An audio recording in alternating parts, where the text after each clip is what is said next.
to Intermediate Level English Language Arts. Hi guys, and welcome to English Language Arts Grade 4. Our topic for today would be the first write-up for your fourth quarter. Okay, creating a comic strip. Alright, so let's discuss this really quickly first. There are many ways to tell a story. Many ways. But one of them is creating a comic strip. Now, these are different from comic books, okay? Comic strips are basically short stories, right? They're just strips, okay? Usually drawn to convey comic relief or some comedy or even just some really short thought, right? So, again, comic strips are shorter versions of comic books.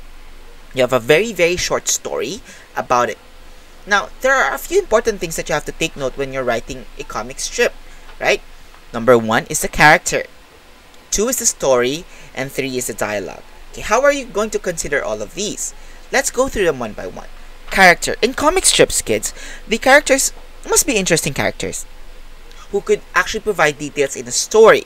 Okay, if you know the character, if you know the famous characters like Snoopy or Garfield, right, or Charlie Brown, these are very prominent characters with very prominent details about them, right? Garfield is lazy and he loves lasagna. Snoopy is a good friend who happens to be a dog, stuff like that, right? Your characters have to be very interesting enough, right, so that they would really give color to your comic strips, because in comic strips, since the stories are so short, you have to fit in so many details in just a few panels. Now, the drawings of these characters need not to be very nice or perfect. Actually, even the simpler they look, the better, right? But of course, even if they do look simple, make sure that you put them, you give them some very, distinct features, right? Like, for example, somebody's wearing a headband that is with an alien face or something. It's up to you, kids, right? You guys decide. But make sure that the characters need not to be drawn in a very amazing or talented way. No. The simpler the better. But they have to look very unique. The story needs to be short enough to convey the thoughts properly. So they need not to be very long. Right? Stuff like you don't really need to include the backgrounds of the characters or the rising actions or the climax. Right? You're not really considering all of those. Rather, what's happening is you're capturing just a moment, a short moment, like for example, a short conversation, or a monologue, or even just a short event. Comic strips are like that, capturing just a few minutes of a story. Now, the dialogues. The dialogues of the story need to be short. They really need to be short, right? But they need to contain most of what the readers must know about the situation. Right?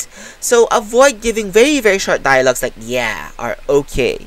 You can have those, it's fine, as for example answers, but, right? Make sure that the important dialogues you have to still give them. And last, they are placed in speech bubbles or thought bubbles with the end pointing at whoever is talking or saying the line. So I know that you guys have seen speech bubbles or thought bubbles, right? Make sure that those pointed ends would point at whoever is thinking of them or is saying them. Yes? Next, here's an example, right? This is a short, this is a comic strip with only 3 panels, right? And I got this from the internet, right? The source is over there. So let's go through it. We have 2 characters here, 2 men. One is sitting on a desk with a necktie, and the other one is wearing a sweater. And he said, what can I do to raise my grade?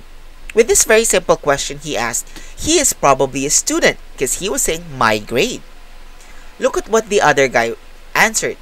Do all your hard work to the best of your ability and turn it on time. This one who answered is most probably a teacher. So this is a conversation of a student and a teacher. But look at what's funny. Look at what the student said. Besides that, I mean. So what is it saying? What is this comic strip saying?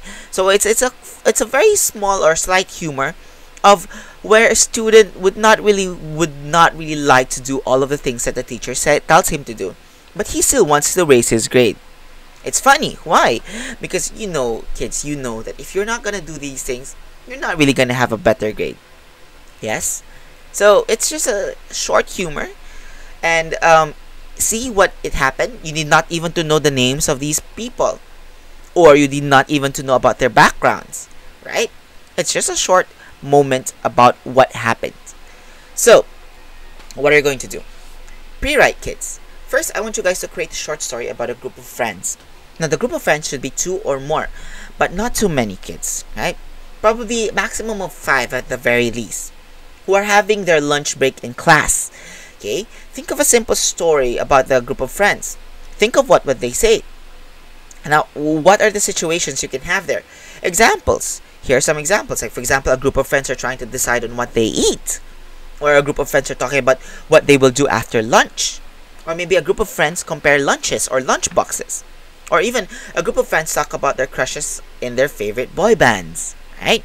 So, for example, a group of friends are talking about their favorite boy bands, like, for example, BTS or stuff like that, right? So, you can decide on these things. These are just some situations. You can come up with your own. Next, in your draft, kids, I want you guys to draw. Draw. You have to make at least 4 panels. And there should be 2 or more characters in the story. Okay, 2 or more, but at least maximum of 5. Not too many, kids. They're not also going to fit in the panel.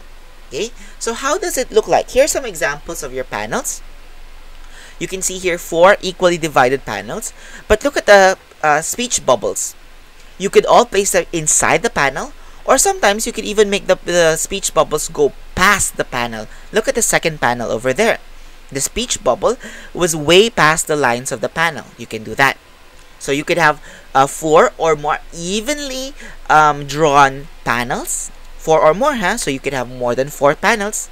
Or you can make it like this, right? They're not evenly drawn, but they're all arranged in a way wherein people could easily understand it. Yes? Of course, the first 2 there would be first one on top, second one below, and then the third panel is the one in the middle. Fourth one is that bigger panel on the right side. The fifth is the 1, 2, 3, 4, fifth. Yeah, fifth one is the one in the left side, lower left side, and the last one will be the lower right side. So you guys can do something like this too. It's up to you. Try to look it up. Try to research how are some panels drawn in some comics or comic strips. You guys do your research about that. When you're done, kids, on your revise, answer these questions. Am I writing about only one story? Because it has to be just only one story, right? Are all my characters well identified from each other? That means, do they all look alike? If they all look alike, then you have to do something about it. If they don't, then very good. Are all events arranged in chronological order? So they have to be at the right order. This one happened first, and then this one, and then this one. Okay? And are all my subjects agreeing with all the verbs? Guys, make sure that you go yes on all of these before you move on to the next part, which is your edit. So check for grammar, spelling, punctuation marks, right? You need not to check for your indentions because, kids, you are gonna have speech bubbles. So you really need not to have any indentions for that. And then when you're done, here's what you will do. Create a comic strip about friends during lunch break in school. Give them a dialogue and give them a nice short story. The comic must have 4 or more panels. 4 or more panels. Write comic strip as the activity title and write or draw it in your notebooks or a bond paper. It's up to you, kids, wherever you'd like to do it. Send it online in Schoology. Alright? And that pretty much ends our topic for creating a comic strip.